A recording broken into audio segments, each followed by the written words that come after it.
Cur rátas John Unas arm chun an íarna rá drasal mise scoil deis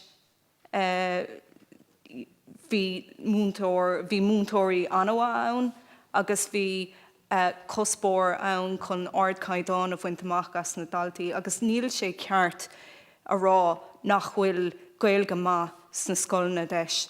Níl sé ceart a rá nach bhfuil an cumas ag na daltaí sin sna scoilna deis ard caiddán a bhaintach. Bhí mé scoil I lár cathair fortlairge agus bhain mé ard caiddán amach.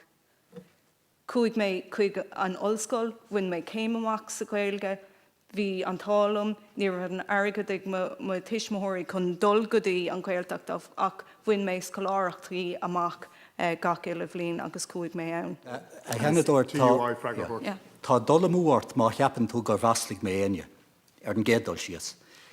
Agus bhhailm just a chur núl de tain, cha mé mo hart cháscóir, breis cháscóir bliain mar bhhaintóir I scoil deis. Bhhain mé anna chud daltaí a bhí go cumasach amach sa ghaeilge, agus a bhéarla, agus a mathematic, agus I ngach é an ábhar eile. Ní dúirt mé, gomla scéal, an rud a dúirt mé, an rud a léig mé, ná seo lenas.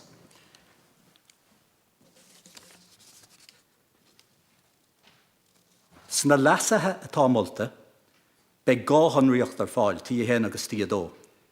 Buin an tí héin le gaelcha láistí, sna gaeltachtaí agus sa gaeltacht. Leo son amháin, ní bhaineann sé leis na scoilina eile, mar tá sé láthar nóire. Is ábhar bortha don TUA ag bhfuil agriíochtaí áirithe ag éirí pointí breise. Sé sin le rá, go bhfuil dailtá an hena féin maidir leis an mulle. Go méid bhui mar atá an scéile láthar na hóire, tí a héan ar fáil, I scoilina gaeltachta agus I nghail scoilina a bháin. Luigh tú scoilna deis. Agus an rud... Well, look, you know, os rud é hanador. Tá ceist a bháin eile gom. No gom scéil, os rud é hanador. Tá asínta sound coola méidin. Tá sé corthe ina lethe. Ceist a bháin eile gom scéil. Tá sé corthe ina le a gutsa, ar ima le. Gur bhaslig mé scoilina deis. Now, béidir go mbeadh sé úsáideach an rud a dúirt mé a léamh. Is ábhar bortha don TUA go bhfuil agriíochtaí áirithe ag éirí... Ní sin a dúirtú. Bín go dtíreach a dúirt mé. Pointí bónis do galtaí a thóraigh faoi honraíocht a héin, bheimís in aige le héad de bholle. Bhronnach sé buntáiste breise áit a bhfuil neart buntáistí faoi láthair. Is scoilina Norvéadar leo tí a héana a chur ar fáil, scoilina sa scéim deis ach go háirithe, chuirfí na daltaí níos fuide chun cúil. Agus chuirfí chun cúilíd, bína dúirt mé, agus chuirfí chun cúilíd mar nach méoch fáiltecha ar tí a héan. Ní ligfí dóibh tí a héana a dhéanamh. Is é sin an mulle atá ann I láthair na hóire. Maidir le pointí bónis, nó le pointí breise, tá sé ráit againn go neamhbhailmh nar chóir a le héadaí a bheith ar fáil do tí a héin. Mar leithnófií dá gcuirfií ar fáil iad an dailt atá ann hena féin idir chud de scoilina na tíre seo agus an chud eile. Agus ní líthach sé le réasún, agus ní thiocach sé le déan lahas sa chóras. Dá níon fiálaigh. Bhfuil tú a fáfar na pointí breise le haig amata? Níor bhaslig mé.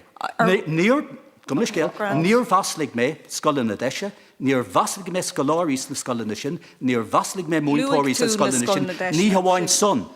Is son na scoilina deise a bhíos ag láirt, ar a son.